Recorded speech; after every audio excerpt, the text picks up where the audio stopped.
From social media influencer to creative media personality, Jephina has cultivated a creative space for herself through the power of social media.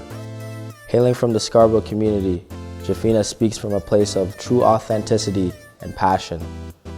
From her early days in communications, she rose to new heights, elevating her brand, which then led to the culmination of her podcast titled The Parked Car Conversation. Jephina is paving the way for minority creatives all across the city of Toronto. If you can make it out of Scarborough, you can make it anywhere.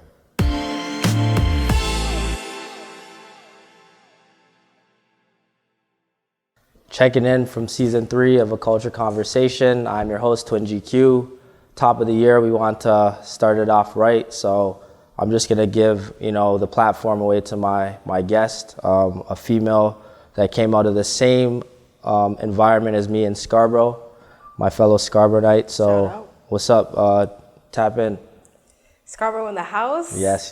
First and foremost, thank you for having me today. I was excited. When anyone from my own borough hits me up to collab for anything, I'm always excited. Anyone from my own city, I think it's really important to, really push the narrative, push envelopes, push the conversation in our own city. So I'm excited to be here. Yeah, for sure. And, I wanted to kind of just before we get on record, wanted to kind of just give you your flowers, because coming from where we come from, a lot of people really turn a blind eye, or it's I don't know, they don't think it's cool to kind of connect and collaborate and tell people that they're doing good work, even if they're in the same industry. Appreciate that. I want to just take this time to kind of give you your flowers, to say I've seen your growth with what you're doing in your respective industry and personally in your life. So I think that's really important to address for everybody that's out there that think that great things don't come from Scarborough. Right here are good examples. So we're gonna kind of check in with you and just tell me a little bit about how you're adapting to life in COVID. Life in COVID, life in Scarborough in COVID, right? I know we're a little bit far from the city, so I think in terms of what I've been doing, staying in my house. Yeah. I'm not just in walk's reach of restaurants and things like that. So a lot of home cooked meals, right? Where if I was working before and I would pick up food on the go, I'm cooking. You know what I'm saying? Exploring new recipes. Here I am on YouTube, how to make this kind of even a smoothie. Just expand my horizons in terms of what I eat. The family's doing good. I think it's definitely been an adjustment for everyone.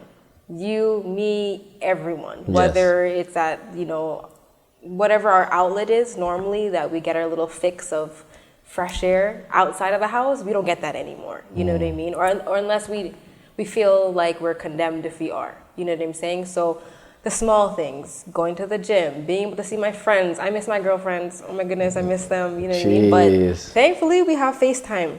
Yep. FaceTime, Zoom, I've been able to, talk to family all across the globe. I think that's almost brought us together closer, because we don't really have much else to do but to talk, right? So I'm thankful for technology and what it has done in terms of just being able to connect us, right? So even right now, just even being able to sit here amongst this time and sit down with you, I was excited. Yes.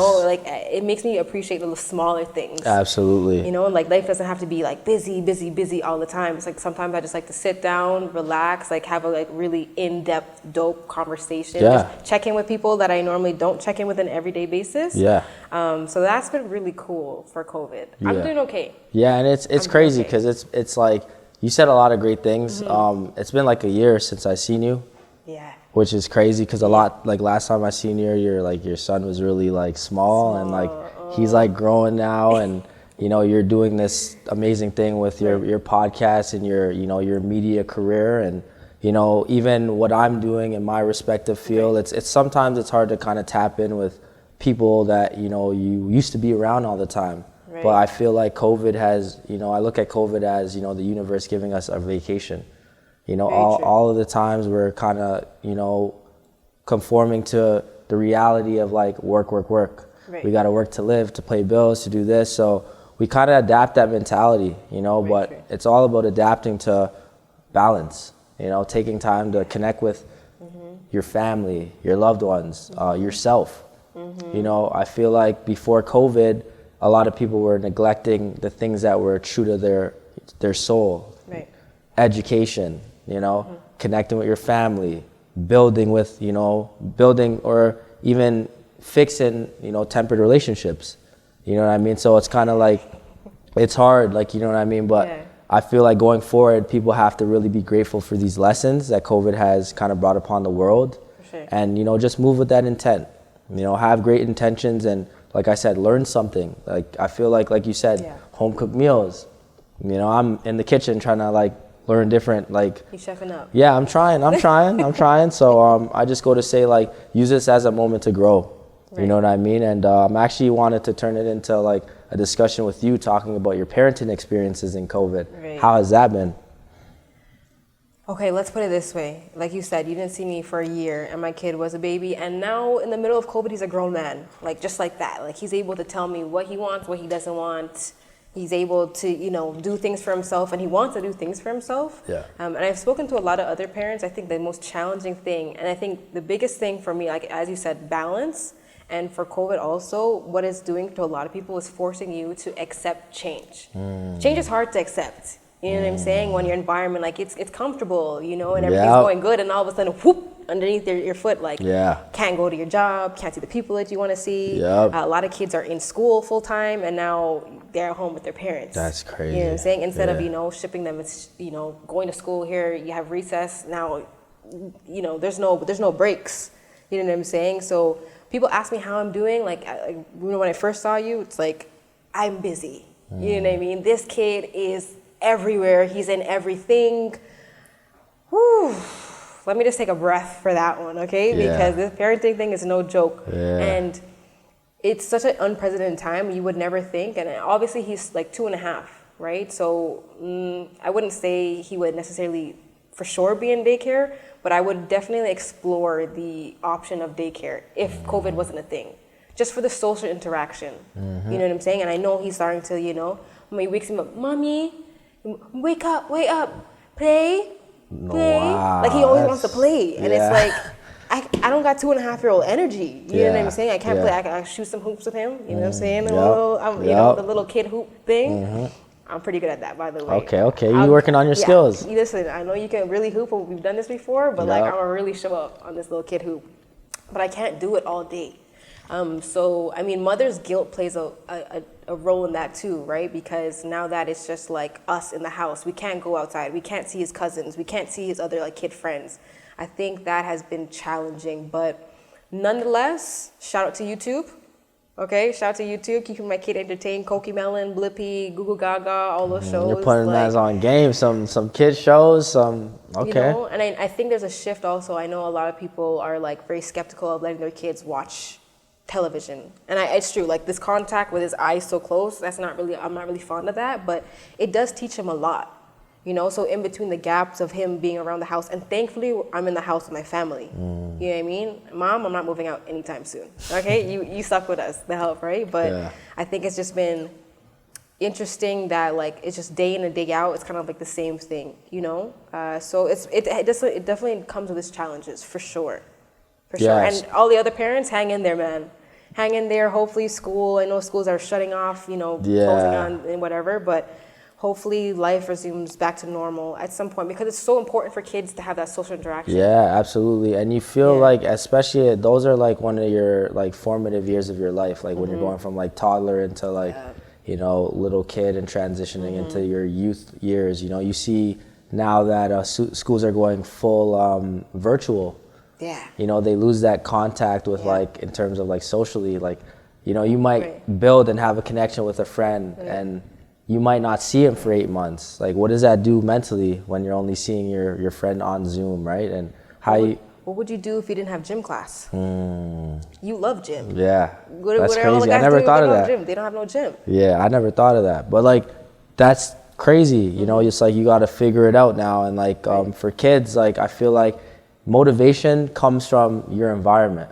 When you're 8, when you're 9, like, you get motivated when you're around people that are the same age as you, that are in the same positions as you. So I feel like in that sense, it's hard to motivate an 8-year-old to do your homework when your mom is teaching you. And, a lot of these kids that are getting taught, like, you can relate. my mom's a first generation, immigrant. So her teaching me how to write papers the right way isn't going to be the same with a educator that, went to university and teachers college, Definitely.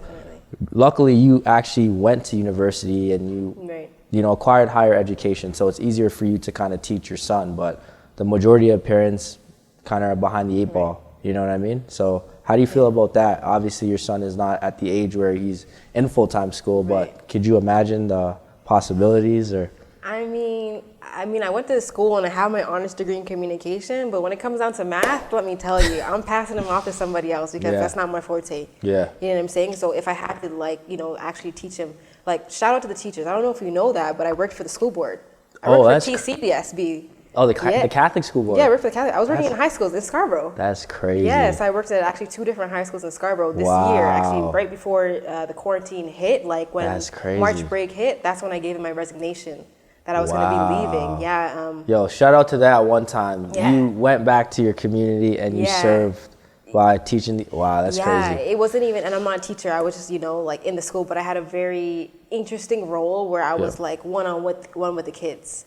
Right? And being in high school, being in Scarborough, you know what I'm saying? It was a lot of relations going on. I knew how to relate to the kids. Yes. Because they were exactly how I was in high school. Exactly. And that's that's relatability. We talk about it, and that's why even I look at urban culture, the people that are moving urban culture through sports and media and business. You can relate to the guy that came from nothing that ascended to something because you're from that same type of environment. Right. So now with the kids now, you travel those roads. You used to go to Mona's and get roti at lunch or, for sure. Woodside Square or whatever. For sure. So it's like you said now, it's full circle. You're seeing the same struggles that you once kind of were faced with. So obviously the errors are different, but talk about some of the similarities. When I look at some of those, for example, some of those guys, those young guys in school, and they would chirp me yo, miss, you know what I mean? I'm I'm literally looking at my brethren from high school. Yeah. You know what I mean? And the girls are me. You know what I'm saying? Even in terms of just not wearing the right uniform shoes and they're getting in trouble for not wearing the right uniform shoes. Just little things. I'm just I know guys, I get it. It's annoying, but the same issues that come tomorrow when you're not wearing the all white, the black sole shoes. Because the same thing's going on. So I think in terms of your mental state, this is something that I learned with years. As we're getting older now, in retrospect, you can kind of look back and be you know what?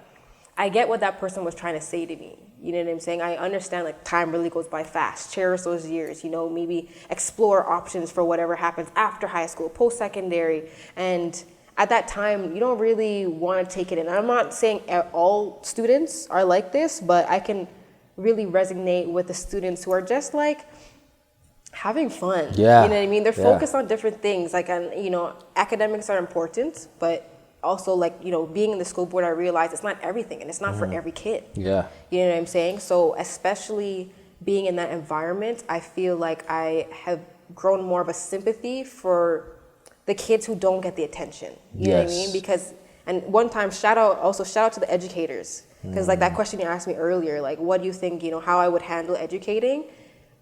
People go to school to be teachers for a reason. You know what I'm saying? There's a lot that goes into teaching, and I think that they don't have enough support. I'll honestly say that. Yeah. Because you know what, you have 28 to 30, 32 kids in every classroom. You can't get to every kid. Yes, absolutely. And if you think right now during quarantine, parents are overwhelmed with their one kid, their 2 kids, their 3 kids. Can you imagine having 28 to 30 of them in one classroom, right? And so what I've noticed is that there's a lot of kids that slip through the cracks. They don't care about the schoolwork. They don't care because guess what? There's tons of things going on at home. Yeah, absolutely. And people don't even realize that. Yeah. So especially in a time like COVID, I feel people need to realize that it's not just, staying at home. There's kids that are home and people in general that are home in situations that are really toxic, trying and toxic. Yep. Some kids are in group homes. Some kids, parents have drug addiction. Some parents, are abusive. There's just a array of different things that happen. And so all in all, I feel sympathetic for the kids. I just love them so much, honestly. I have a good rapport. Now that I'm not in the school board, I have a lot of them on my socials. They see the stuff I do. They tap in. They tune in. You know what I mean? We talk. I call them on FaceTime. I don't have their numbers and stuff, but I call them on Instagram video. I check in like, yo, what's up with you? Like, you keeping up? You know what I mean? Some of them have moved on. Like a lot of the grade 12s have moved on now, and they're post-secondary, and like they don't know what university's like in campus. They're only online. You know what I mean? So it's kind of hard to experience those things. Yeah, and it's hard to guide them through that because I don't know. I always had to go into campus to do my work. When I was there. Go to school. It makes a big difference when you're in class versus when you're not in class, honestly. You know what I'm saying? So, all in all, man, I think it's just like, we'll get through it together. We'll get through this together, honestly, because it's a lot. Yeah, and it's crazy because now that I'm thinking of it, it's been 10 years since I've been removed out of high school. You're old, boy. Which is crazy to say because I can still kind of identify with who I was at that time, 10 years ago.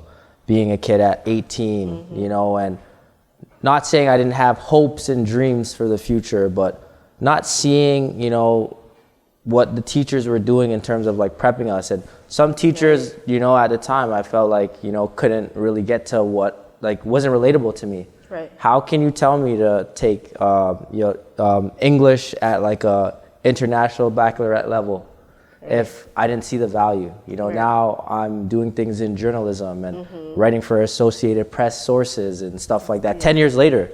You know what I mean? And I say that to say this, like, the fact that you went back down and you're translating that message from your experiences is going to kind of serve the highest value to them going forward. Because now that I look back, there were 2 or 3 educators that really primed me and sparked the idea that had that same impact of you, that were more younger, relatable, like that came from the same narrative of, you know, the kid. And not to say I didn't get the attention at home or around my peers, but, you know, there's other things that were on my mind at that time when I was in school. You know, so to say that 10 years later, I'm doing all these other things and giving back to the community and stuff like that, it just goes to show like what paying it forward does. And that's what you're doing. You're going back into your community and you're serving the kids. You know what I mean? So like, that's a blessing in itself. And, you know, like I said, like, shout out to you giving back to the Scarborough community. That's big. So I'm going to kind of turn to like your experiences growing up in Scarborough and some of like the pitfalls and the challenges and the triumphs and, you know, the successes that you have to face for a lot of people that don't know what that world is like, because Scarborough's a tough place.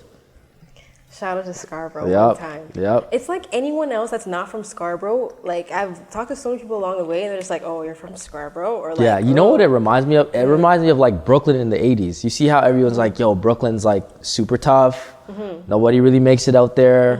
Like the cultural hub of like New York City. That's what it reminds me of like the narrative. Like, "Oh, you're from Brooklyn." Like now it's like gentrified, but it's like, "Oh, you're from Brooklyn." Like, and you have family there, like, you know, I went to school there, so you both went to New York at one time. So just talk about that. Scarborough, because I'm from Scarborough, I might be called biased, but I love it. I love everything about Scarborough. I think what I really enjoy is that it's very residential, if you will. You know what I'm saying? Like, I can understand when people from the West End or from downtown are just like, "Oh, Scarborough," you know, it's like, because you don't got no friends out here. Like, all of our friends were from Scarborough. So whether you were in your ends or a little bit further by Morningside or a little bit like, you know, by VP, like wherever the case is, there was always somebody that you knew that lived close by. And those are parks.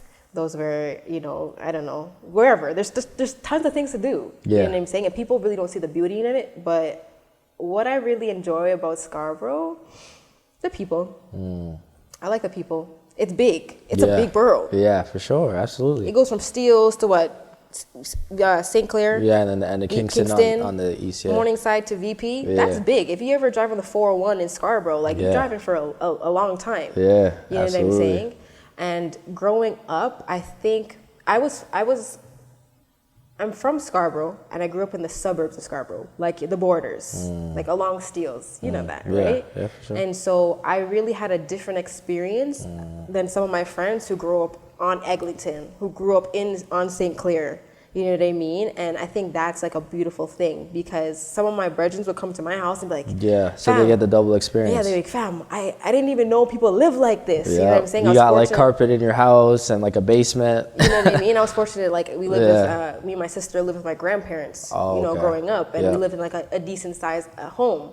And then I went to high school, and then there's people who, live in different areas. So even elementary school, I have people like right across, like from where my area is, right across, there's, co-op areas and things like that, right? So I think overall it's multicultural. Yep. Right? I had a lot of friends from I had Chinese friends, I had Spanish friends, I had black friends, I had Indian friends, I had like everything. Then when I even say black, I mean like Trinidadian, I had Jamaican, I had African, I had like all sorts from everywhere, you know what I mean? And I think it was just a really melting pot of really interesting characters. Yeah. There's interesting characters, you know what I'm saying? Because, you do get that, like, real grungy, real, like, rugged tug type of people. Yep. And those are my friends. Yep. And then I have, like, people who are into sports. And then I had people who are things. So what I chose to do, the people I chose to hang out with, man, I was into, like, kind of the party scene. I don't know if I'm allowed to say that on the camera. Like, I smoked. Like, we smoked a lot. I still smoke. Yeah. You know what I'm saying? But the culture was just very, like, for me, I hung out with a lot of West Indians. You know what I'm saying? And we smoked. We had a good time. Yeah. Everyone looked out for each other. And I had a lot of friends who went through a lot of, like, tough situations. They got themselves into a lot of tough situations. You know what I'm saying? Like, some of my closest guy friends, man, we've been through it. We have been through it. I've seen them go through a lot of different things, just different, some, like I said, not everyone was blessed like I did to have, real support. And I'm sure that's the same in any kind of city, environment, but I think what I really enjoy now, even like now being back into the school and seeing, it's like, you could tell when kids are from Scarborough. Yeah. For sure. Like, I can tell. Like, you're from Scarborough. Like, okay, that makes sense. Yeah. I get that. You know what I mean? It's a different vibe. Yeah. And even to see it change, because, like, man, like, Scarborough, especially, like, because I went to school, like, in, like, the borderline, like, Morningside, Malvern area. Right. So, like, to see that you couldn't walk in a certain area at a certain time. I went to a uniform school. Like, I didn't come from a mean of any affluence, but it's like, to know that you can walk 2 to 3 kilometers outside of your school zone and be in like in the middle of like a war zone where you have like no ties, that was crazy to me. And then the other side of it is like sticking to like sports and books, and you're seeing like the people that you meet along the way. Like, we look at those great leaders that done things before us in our communities through sport. And then there's like those safe havens, like Malvern Community Center, the Toronto Pan Am Center, which wasn't created at the time, but we had, other outside programs that were going to keep us out the way. But like, Good Lad. Good Lad, exactly. Mid Scarborough, which Don Montgomery or whatever, the YMCA. But it kind of gave us that double perspective. Like, if you don't like stick to what you know, this is what Scarborough can give you. Like, there's two sides for sure. You know what I mean? And like you said, like having friends that lived in better situations. I'm not gonna say no names, but I had friends that came from a great amount of affluence, and you're going to their crib and it's like, wow, this is how middle class people live. For sure. And you're going back home and it's like you're in low class, and just seeing that, you know what I mean? But with that being said, it shows you like, what to stick to. It teaches you a lot of principles and values, which I think is really important. I feel like everybody that comes from Scarborough has a deep sense of pride, but they have a good like value system in terms of like what they stand for. Right. You know what I mean? And now when I look at it in terms of like people that are doing great things out of where we come from, it's easier now to go back and collaborate now because we have shared values by like community where we come from. Yeah, the Scarborough love. You get what I'm saying? Yeah. And a lot of people like, and that's why I say like, this is important for like not only for you to be the first female on the podcast, but you coming from where I come from and like showing the world like that this is cool. We can collaborate in different like industries. If I come from a sport background, but now I'm in advertising and marketing and you're in media, we can click up and it's cool. It's not always about like competing. And just because you're in media and I'm in media, we're not going to collab. We have 2 podcasts and we're coinciding together. That's real strength. That's strength in numbers, so I say that to say this, like a lot of people have to step inside and embrace that role of like, great things or greatness always comes from impoverished beginnings, like 10 years ago, I didn't know I was gonna be here. You know, this was Vice versa, I didn't know this was dealt in the cards just because what was my reality every day. You get what I'm saying? Right. But now, like you said, like, you know, you never know, right? But you just gotta like stay like true to who you are and your value systems and you know, things like that. Absolutely. So talk about like some memorable experiences for you, if like it's high school or anything, or some things that kind of like set you on the path you are now. Like, have you ever thought about like a career in media when you were in high school, or? I had a really impactful leadership teacher. And so like what you were saying earlier, when you can resonate, you remember, you know, 1 or 2, 3 teachers that made an impact. Yeah. So I had a really good leadership teacher who pulled me aside one time and was like, I think this would be good for you. This is a program, you know, for Camp Olympia. Was that a thing at your high school? Yeah, so we had that at my school. So shout out Mr. Grouchside. But Mr. Grouchside was just like, pulled me aside. He's just like, hey, listen, I think leadership would be good for you, right? And so the year he took me on, right, he told me apply. I got in, and then I was in there for grade 10, 11, grade 12. And so none of my friends were in Camp Olympia. None of my close friends, I would say that. Like my close friends, my immediate group I hung out with because, you know, like I said, we were smoking, we were doing other things. And that one leadership class that I had, and he was so like, he used to break down everything. And he's a white guy. And he would break down Black culture. That's crazy. What's happening in the Black community, you know, and he would do things like that. And I mean, that's important in a school that has a lot of Black kids. You know what I mean? In a curriculum that's not necessarily like geared to that. Yeah, absolutely. You know what I'm saying? And so I feel like a big part of like my personality was cultivated in that class, just being able to like criticize the world that I live in, right? So, you know, some memorable things, everything to do with high school is memorable. Like you said, I really don't feel like I'm that old. You know what I mean? Like I literally saw my girl the other day and we were just talking about like how her niece is 11 and she's like, she looks at me like I'm old because I'm on TikTok.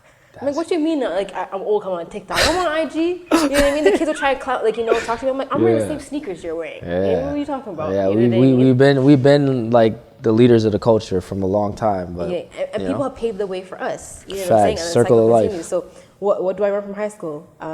Taking the bus. Remember when $20 used to get you to Scarborough Town Center, buy food, your bus ticket, a movie ticket, and back home? That was great. $20 though, even $10 can get you a nice date. You know, $5 movies. You know, like Tuesday movies. Yep. That used to go a long way back in high school. Different times, You know what I mean? And we didn't have Instagram. Like I think the first post I ever made on Instagram was 2013, which is the year after I left high school. Wow. Right? So we had what, T.Wire, Vibe.to, other things, but it's more local. We didn't really have the access. So, you know, we were out and I was a hotfoot. I was up on road. She was outside. I was up on road. Like, Yep. It's crazy. You know, even thinking back, you know, now that I'm a parent, it's like, damn, Mom. Like, I was out. Yeah. You know what I'm saying? Out 2, 3 o'clock in the morning in 9th grade in Vern with my friends at my friend's house. You know what I mean? And then taking the bus home, hopping on, you know, like, and then my one friend would get off, she would catch a 39 and we would stay on, catch the 129. Oh, on Finch. Yeah, okay. You know what I mean? Yep. And those are the moments that like you just can't recreate. Yeah. Because now everyone drives, you know what I'm saying? Like when you're in high school and you're taking the bus with your friends. Yeah, there's like a more sense of independence. Like nobody's gonna like, you couldn't go to your mom and be like, yo, can you drive me here at like 12 o'clock or 10 o'clock? Nah, when you leave your house, like I said, you gotta figure out how you're gonna eat, how you're gonna stay out of trouble. Exactly. Like how you're gonna make this money stretch. Like kids now, they get it, like I said, like kind of handed to them. Like the kids, some of the kids I coach, okay, I want to play basketball. Okay, your dad's gonna drop you and stay there and pick you up and make sure you have your shoes tied and your Gatorade and stuff like that. Where it's like, nah. When I was playing growing up, every gym I went to, I had to hitch a ride or take the bus. You know, times have changed though. Yeah, exactly. Safety. It's a different day and age. When we were kids, actually, if you like take it back, so you're 28, I'm maybe 27. Like when we were kids, we could go to the park and come home and it's fine. Like now, like you think I'm gonna let my 5-year-old go to the park by himself? I don't know. It's a different day and age, right? So I think like even times have changed. Security has changed. You know, all kids now have to have cell phones. Or back in the day, we didn't have that. MSN, yo. What was your point of contact? Oh, MSN, Facebook. I remember one of my user logins was Tingda. You know how West Indians are always just like, I put that on my story the other day on IG. That's crazy. There was a Jamaican guy, and the clip, he was basically talking about how West Indian parents always like, grab the ting there for me and put it on the ting there and then this, whatever. And I said, your dad. And my mom too. My mom's Jamaican. My dad's Guyanese, right? Yeah. And so I remember, like, I tagged my boy, and I was like, CJ, remember when my username was this? He's like, fam, that's crazy. I completely forgot, but ting there. That's crazy. For sure. So you mentioned something about your parents. So I'm gonna turn to, obviously you're mixed race. Yeah. How was that experience for you? Obviously navigating into obviously high school and then going to college, and now we're in midst of a social revolution or activism. So have you ever had any experiences where you were misjudged, maybe prejudice, some racial experiences? Can you kind of talk on that? Right from the jump, from a bond. Like, my mom is Chinese, like full Chinese, but born and raised in Jamaica. And then my dad is black from Guyana, right? So my mom's side, like me and my sister are the only mixed race, like biracial kids in the family. Like everyone else married Chinese Jamaicans or just full Chinese, what have you. And then so here are these two little black girls, you know what I mean? And when I say black girls, because we visibly, and I mean, I'm not dark skinned, I'm fair skinned, but you can tell my hair texture is different. And for Chinese folks, that's different. You were definitely black, right? So from the jump, it was uncomfortable all the time at Chinese restaurants because I was hung around with my grandparents. I was with my grandparents, right? So right off the rip, like we always knew that people looked at us different in different environments because of our race. It was solely like in the Chinese restaurant, like, yo, who are these kids? It's like, that's my grandma. You know what I mean? And I think at a young age, I kind of grew a resentment towards the Chinese community because it's like if you don't speak Chinese, you kind of feel like an outsider. Yeah, they kind of like shift you. You know what I'm saying? And as I got older, I would honestly say in my household we were exposed to everything because again, like my mom doesn't speak Chinese. She's never been to China. She grew up in Jamaica. You know what I'm saying? All her friends were from the islands. Yeah. You know, when we were out and about. And then when I saw my dad, right? Because we didn't live with my dad, but we saw my dad. Yeah. If you haven't seen my dad on social media, go look at my highlights and see my dad, honestly. Like, he's just a class of his own. Yeah. You know what I'm saying? So I really learned to love culture. And I love culture. Like, I understand Hakka fluently, which is our native tongue of Chinese, right? So I teach my son now.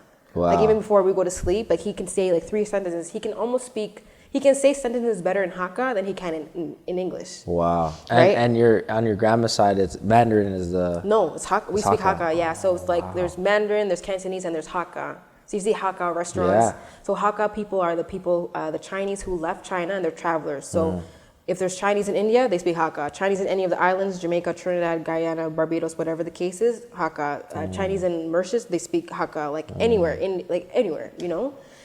So that's the dialect we speak. And I think it's a beautiful thing, honestly. I think, people always ask me, do I resonate with one or the other? Like, nah, like I'm completely all because I love my Chinese roots. Like growing up with my grandparents, obviously, we had to celebrate Chinese New Year, Moon Cake Festival. I went to dim sum every Saturday with my family, you know what I mean? And then, it's kind of spicy because of the Chinese Jamaican. Like my mom is very, West Indian at that. Yeah. Right? So we cater to kind of everything. Yeah. And then growing up, I think me and my sister established this recently, actually. I really gravitated towards my West Indian side, right? Because I was a daddy's girl. Like I used to look at my dad like an idol. Like I was like, that is so cool. Yeah. So I really paid attention to everything he did. Yeah. You know what I'm saying? And he's wild, right? So, now, if I could go to Carnival every year all over, I would. Last year my birthday's coming up next month. This time last year I was in Trinidad. Then I was in Guyana, and then I was in New York before I came back to Toronto, right? So, big up the West Indian community. It's so much fun. Yeah. I love feting. Yeah. You know me. Yeah, for sure. And it's crazy, like I said, to have that outlook or that perspective where you can kind of maintain true to your roots on both sides. Because a lot of people are usually, and I'm just going to be brutally honest, more white or more black when they're biracial, and they don't want to take the time to be more diverse or study more of one culture and get more well-rounded. So it's very important that you do that because you're, like I said, you're passing it on. Your son is now going to have to be an influence of what you are. So it's very important that you stay in tune with like your roots, culture and stuff like that. So how do you feel it's like raising a son amidst obviously the rise of, you know, overt racism and stuff like that. Like, how do you navigate in like raising your son to know and be a confident, you know, man and young black man. Exactly. And just knowing like that no matter what it is, like he has to always know that like there's going to be that prejudgment. Like, how do you prepare him for something like that? That's a big one. I think it's such a perplex and complex topic that every time, you know, this could be a whole podcast on its own. Yeah. You know what I mean? Like, this has been going on for years. This is nothing new. Yeah. Racism is nothing new. It's been in our faces. The media just, you know, picks and choose when they want to, right? And I mean, if you haven't followed me, follow my socials, because I talk about Black lives a lot. You know, I you know, one of my episodes for the Park Our Conversation was raising a Black son. Yeah. Right? And I came about an article, and that was really powerful. I remember reading the article, and I was bawling. Like, actually, twin, I was bawling in my bed. And the article was basically about a Black mother writing to a mother who doesn't have a Black child, right? A non-Black. And just saying, how can you raise your child to hate mine? Like, at an innocent level. Like, when you see babies, like, there's people that literally look at Black babies and are just like, ew. Yeah, you know what I'm saying? Like, it's a baby. Like, any baby, the white, black, yellow, brown, whatever the case is, right? And so for the simple fact that people, remember, racism is taught. It's something that people learn from other people. They see it. They don't just, they're not born and like, I hate Black people. For sure. Right? But ultimately, after all these years of systemic racism, like, they have had their advantage because they got the free labor and everything else that has gone to it. And now we're here. So people always ask, like, how are we going to fix it? Right? So how am I going to fix the future for my son? Because honestly, it stumps me every time. It's just like, I don't know. Because as much as, you know, I empower him, you know, he is a king. He's a powerful Black king. Yep. You know, my brothers are powerful Black men. My dad's a powerful Black man. My you know, my aunts and whatever, like, everyone, they're powerful. Black is powerful. I really do feel that. And I love that about myself. You know what I mean? That it's powerful. And it's really, you know, the revolution is televised. It's been televised. It's still being televised. And I think the most important thing for me as a mom is to just make sure that my son is always comfortable. You know, you are Black, be proud of it. Because do you know who a mommy is? Do you know who your grandfather is? You got to be proud of who you are and the skin that you're in. You know what I mean? Don't ever let nobody make you feel less. Less for who? For why? Because of your skin? I want you to, like, you know, it's like when you build up a child and just allowing them to be secure in who they are, it's not about the skin color. And I don't want him to not see his color, you know, because his dad is full Black. So he's quarter Asian, he got my skin color, you know what I mean? So he definitely has an Asian, you know, look, but you're Black, baby. Embrace it. As much as I can tell you. And in things in life, nothing in life is fair. You'll come across things in life, you know, honestly, that aren't fair. And as a mom, I don't want to ever shelter my son and, you know, let him know that the world is going to be flowers and, you know, people are going to praise you wherever you go. No, you're going to have to work harder, especially as a Black male. You're going to have to work harder. My dad has always said, as a Black man, he's always had to work 10 times harder. You know what I'm saying? So I don't want him to shy. I don't want to shy away from that conversation where, like, the odds may be against you. Absolutely. But let me tell you, success is sweet, you know? Especially when you're a Black man. Absolutely. Especially, you know what I'm saying? So, a lot of power. And the same with you. I'll tell you that. I'll give you your flowers. You're a powerful Black king. I love what you're doing. I love what you're doing for the community. Thank you so much. And you're somebody's son too, right? She did a good job. Thank you. You know, I wanted to kind of just tap in there of, like, the history. You talked about, like, knowing where you come from in terms of, like, your father, your father's father, and your mother's mother, and, you know, connecting with, like, their roots. So I feel like, especially, like, I'm not a parent, but, like, I feel like I have an influential role in different, like, youth and stuff like that. So I feel like education is also the pathway to empowerment, you know, and self-education. You don't have to get informed by going to university. Like, study books, you know, read books, like, learn about, like, systemic racism, oppression, you know, the world leaders, you know what I mean? And, you know, the other day I was on Instagram and I also took a chance to kind of look at good, like, composers that were developed during the Harlem Renaissance back in the 1920s, where Harlem was ran by the Italians and the Jewish people. And then everybody from the influx of the Great Migration came to Harlem and ran all these African-based businesses that basically reintegrated Harlem into the community, in the Black community. So it's like, I always tell people in terms of, like, don't use this time as to make excuses like, you know, yeah, fuck, the world's racist. But like, utilize this time that like educate yourself that, you know, is going to set you in a position where you can kind of impact change on a mass level. Even if it's like clicking up with like people in your community and just say, yo, this is the problem. This is what's happening.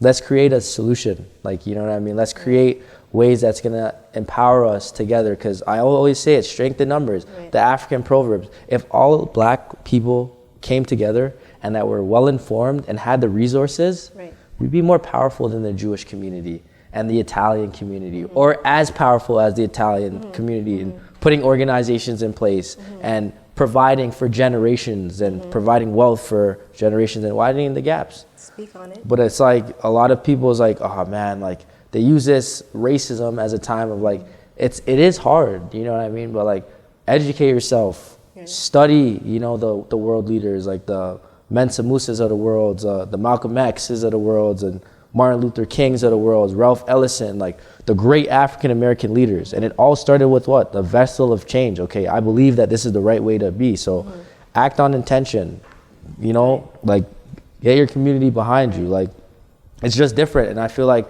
in this time for me, like with my business, I'm trying to like figure out how I can infuse like the information with providing opportunities for our people and opening those doors where it's like the corporate world has, you know, exploited black culture for a long time. How do you fix that problem?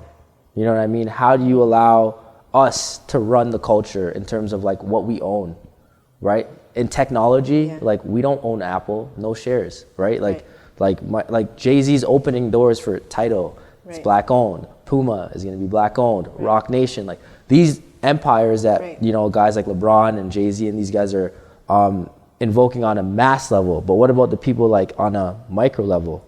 Well, we gotta click up. We gotta get together and build things that we own, and then we exploit it to them, just like they did to us. So it's like using our intelligence. You know, you gotta always like play chess. You can't play checkers. Don't make just a move based on like impulse, emotion. Like, nah, we gotta strategically plan and then put it out in place. Make sense? Yeah. As you were saying, the great leaders of the African community, I want to shout out Nipsey Hussle, because he's been influential. And I mean, you talk about the micro level of community, you know, in the community, like from the community. And what Nip always said, there's one line that really always sticks with me: it's not on you, it's in you. And what's in you, they can't take from you. You know what I mean? And so when you talk about information, education, you know what I'm saying? The more you know is the more power that you have. That's what I'm saying. You know what I mean? Like that's in terms of like knowing your rights. If you know your rights, they can't make you for a fool. That's what I'm saying. A lot of the people that get exploited, like you see it in like policing. Like America's another story, so let's just talk within our communities. Like a lot of people get taken advantage of because they don't have that exposure to information and they're not educated. For sure. You know, I'm gonna talk on my personal experience. Like I'm gonna use my mom as an example. Like she would always take the teacher's sides in school because she didn't have that knowledge of what they're gonna do to a kid that is confident when he's black, that's going places, that has an elevated perspective. You know what I mean? Not to say like I never listened to teachers, but like I always had a different perspective. Like I was in American history in like the 11th grade. I can hear you in class already. And they're like teaching me about JFK, but I'm like, yo, like why can't I like write about Malcolm X? Like he did things that are just as influential of JFK. Like that was my perspective, but that wasn't allowed at that time, like to be taught in American history, you know, by a white teacher of that matter. So it's like my mom wasn't educated, and that came at the expense of her being on their side. You know what I mean? So it's very important, like you said, to kind of, you know, educate, you know, and share that information. Like I'm the type of person, if I read a good book, yo, this book would serve our community good. Here, you know, I was listening to Nipsey and I was reading his book list. Like I probably have 10 of his books like that I've read, just because like he shared like those codes. And that's on game. And that's the important thing too. Like a lot of people from our communities, they don't share the game. They get out and they don't share the codes. Like you got to rewrite those narratives. Like I came from a place, if I came from the gutter and I made it out, I got to share those codes with the youngins coming up. I got to be the true OG, because there's a difference. An OG, there's two sides. An OG can put you on game through experience or put you on game through his failures. The OG that's going to be still where you were when you were like 12 and now you're 30 and he's still there. That might not be the OG you want to talk to. But the OG that you've seen at various levels, you're at the bottom together. Every time you see him, he's elevating. That's the OG, and that was Nip. Nip was from Rolling 60s. He's from Crenshaw, right? Grammy-nominated artist. Like, he was in a different light, elevation. Right. That's a true OG. Right. So I think like that mentorship's important. And I think also, just even to piggyback off of that, he owned his ownership. Remember, you were talking about like people being taken advantage for. Even a lot of upcoming artists and things. Everyone feels as if they have to, you know, be part of a label that at the top of the top of the top. But guess what? It's middle-aged white men. Yeah, they don't look like you.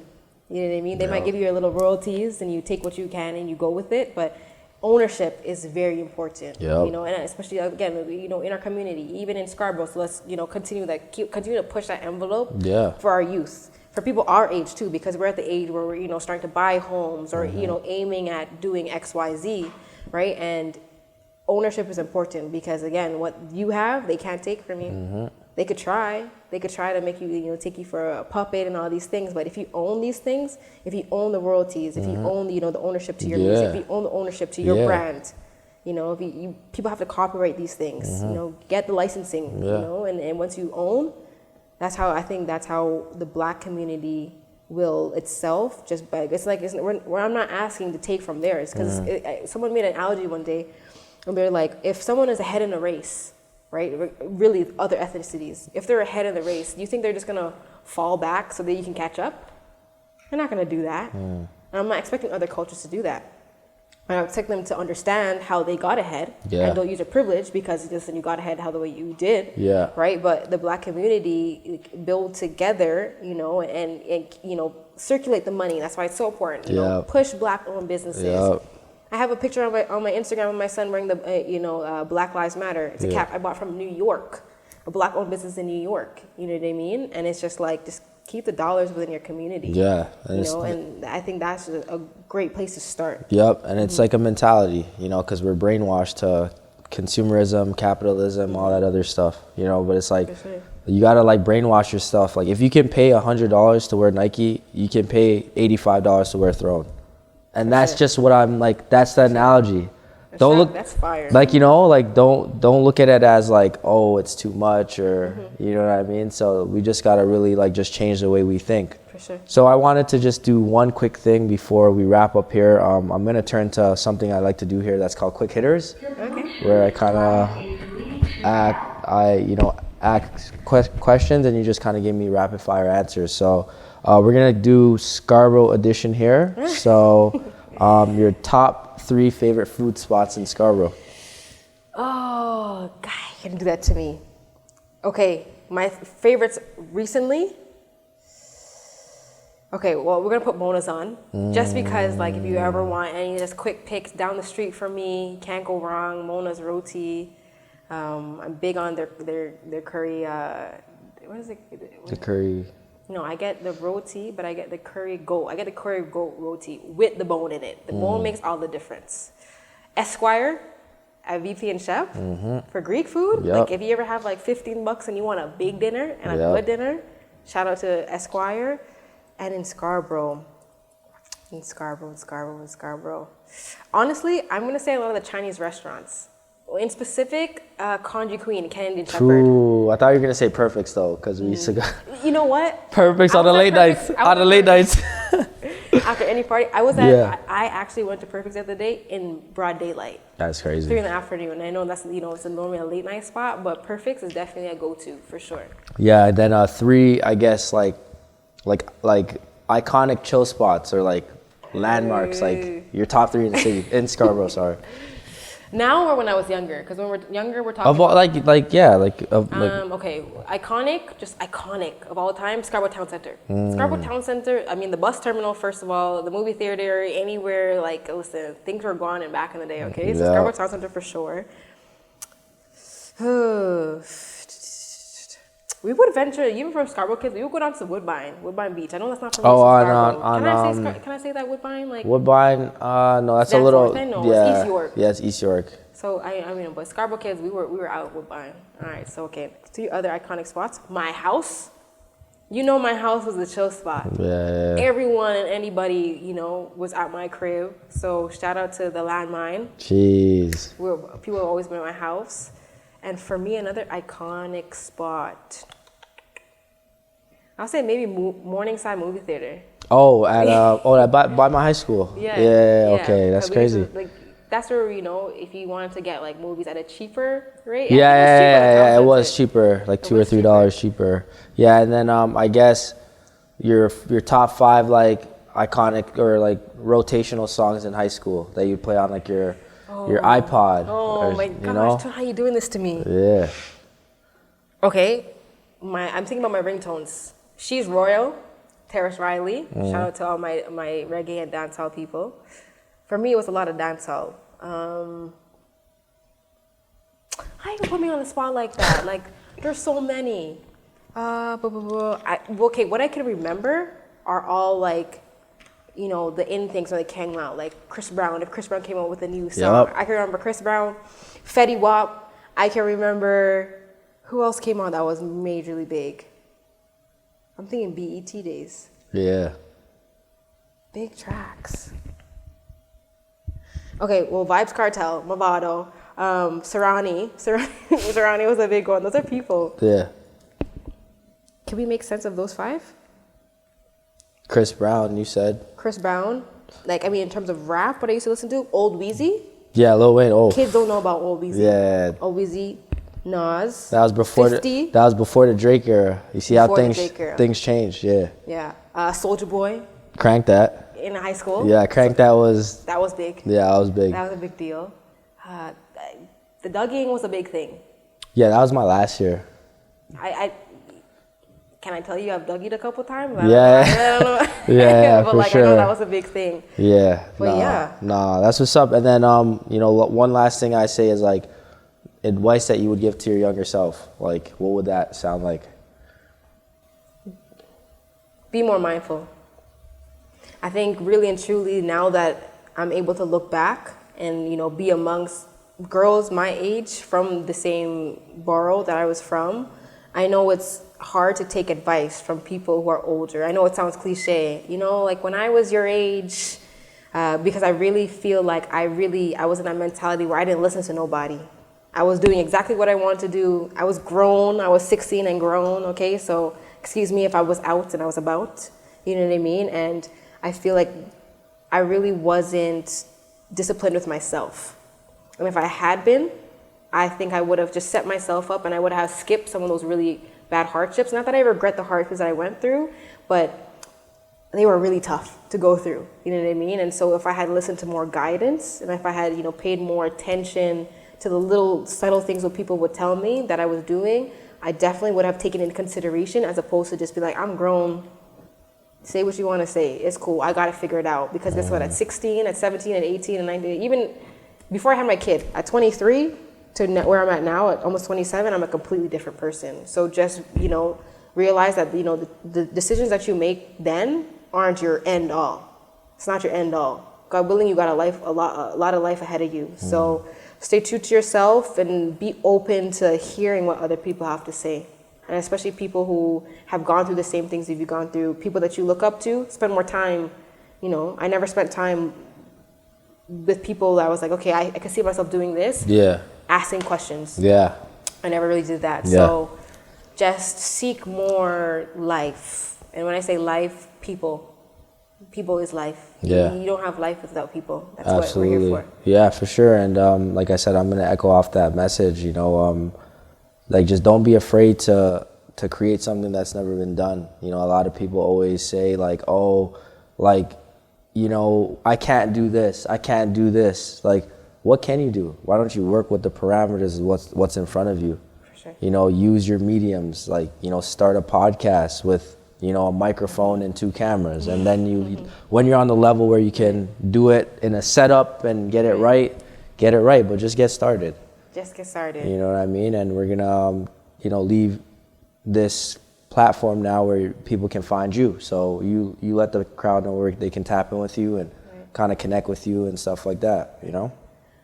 On all my socials, my handle is jluche, JLUECHE. I'm supposed to be dropping a website where you'll be able to get all of it, all the Park Car conversations, all the episodes, a submission form, you know, sponsorship, branding, collabs, anything that you need, it will be dropping there soon. So make sure you check out all my socials and everything will be coming together like this. Stay tuned. Yep. So check it out. We'll see y'all shortly, and keep pushing the culture forward, and Scarborough forever. Peace.